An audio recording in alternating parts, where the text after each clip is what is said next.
नमस्ते। तो आज मैं आप सभी को यह समझाऊंगी कि ध्यान की अवस्था में क्या होता है। तो जब हम ध्यान की शुरुआत करते हैं तो ध्यान में हम कोई भी ध्यान विधि को अपनाते हैं। कोई साधक होते हैं कि जो कि शुरुआत में अपनी सांसों पर ध्यान लगाते हैं, यानी सांस आ रही है, जा रही है, आ रही है, जा रही है, उसे देखते रहते हैं। कई सारे साधक ऐसे होते हैं जो मंत्र जाप करते हैं, ओम, या फिर शिवोहम शिवोहम, या फिर सोहम सोहम, ऐसे मंत्र जाप करते हैं।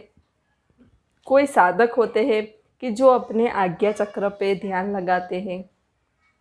कई ऐसे साधक हैं जो कि मूर्ति का ध्यान करते हैं।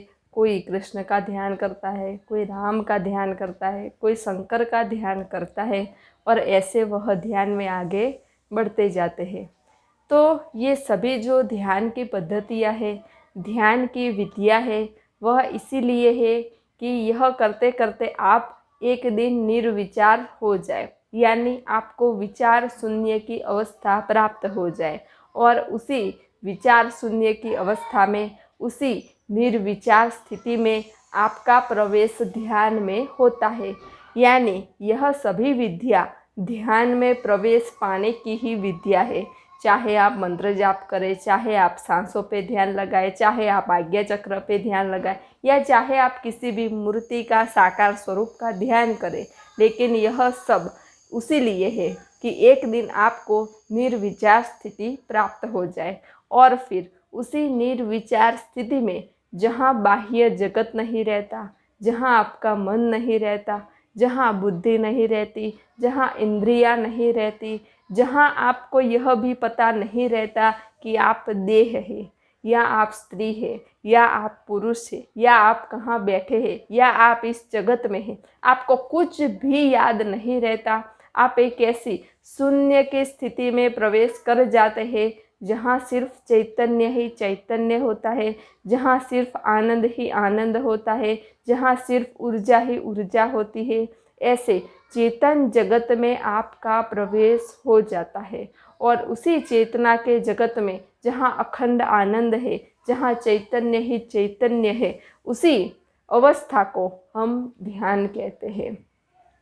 तो ऐसी अवस्था में जब आप पहुंच जाते हैं तो फिर आप यह भूल जाते हैं कि आपने किस पर ध्यान लगाया हुआ है। यानी आप सांसों पर ध्यान दे रहे हैं तो उस समय आप भूल जाते हैं कि मैं अपनी सांसों पर ध्यान दे रहा हूँ। यानी ध्यान करने वाला, ध्यान लगाने वाला सब कुछ मिट जाता है। सिर्फ एक ही शून्य की स्थिति में एक ही चैतन्य रह जाता है। अगर आप ओम मंत्र का जाप कर रहे हैं तो आप जाप करना भी भूल जाएंगे, और आप जाप कर रहे हैं यह भी भूल जाएंगे। एक ऐसी स्थिति में आप पहुंच जाएंगे जहां दो है ही नहीं, जहां द्वैत है ही नहीं, जहां एक ही अद्वैत है। अगर आप किसी मूर्ति का ध्यान कर रहे हैं तो भक्त और भगवान दोनों ही एक हो जाएंगे, और चैतन्य ही चैतन्य रह जाएगा। तो उसी स्थिति को हम ध्यान कहते हैं, जहाँ भगवान हमसे अलग नहीं रह जाते, जहाँ भगवान हमसे दूर नहीं रह जाते, जहाँ हमें भगवान का ध्यान नहीं करना पड़ता, हम भगवान में ही समाहित हो जाते हैं। हम उसी भगवान के दिव्य चैतन्य में ही समाहित हो जाते हैं, और उसी शून्य की स्थिति को, उसी अद्वैत अवस्था को हम ध्यान की अवस्था कहते हैं। तो ध्यान की अवस्था में कुछ भी होता नहीं, कुछ भी नहीं होना जहाँ होता है उसी को हम ध्यान कहते हैं। यानी जहाँ कुछ भी नहीं होता, जहाँ एक ही चैतन्य होता है, उसी को हम ध्यान की अवस्था कहते हैं। तो ध्यान की अवस्था में हमें अपने ही भीतर से बहुत आनंद और आंतरिक शांति का अनुभव होता है।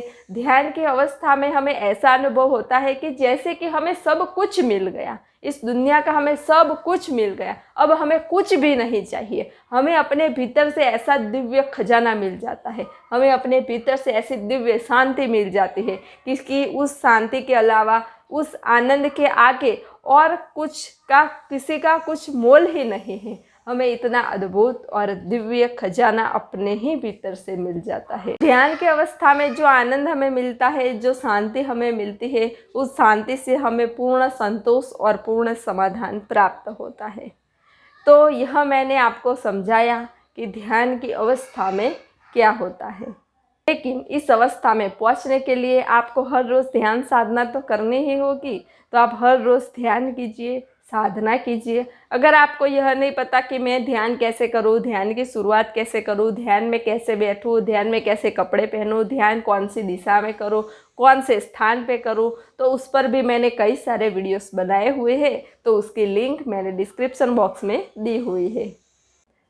अगर आपको ध्यान के बारे में कोई भी प्रश्न हो तो आप मुझे कमेंट में लिख के भेज सकते हैं। अगर आपको ध्यान के बारे में या किसी भी ध्यान विधि के बारे में जानना हो तो उसके ऊपर मैंने कई सारे वीडियोस बनाई हुई है। तो उसकी लिंक मैंने डिस्क्रिप्शन बॉक्स में दी हुई है। मुझे भी ध्यान में बहुत सारी दिव्य अनुभूतियाँ हुई है और मैं कई ऐसे स्थानों पर भी गई हूँ जहाँ मुझे अनायासी ध्यान का दिव्य अनुभव हुआ है। तो उसके ऊपर भी मैंने कई सारी वीडियोस बनाई हुई है। तो उसकी लिंक मैंने डिस्क्रिप्शन बॉक्स में दी हुई है। सब घटवासी परमात्मा को प्रणाम।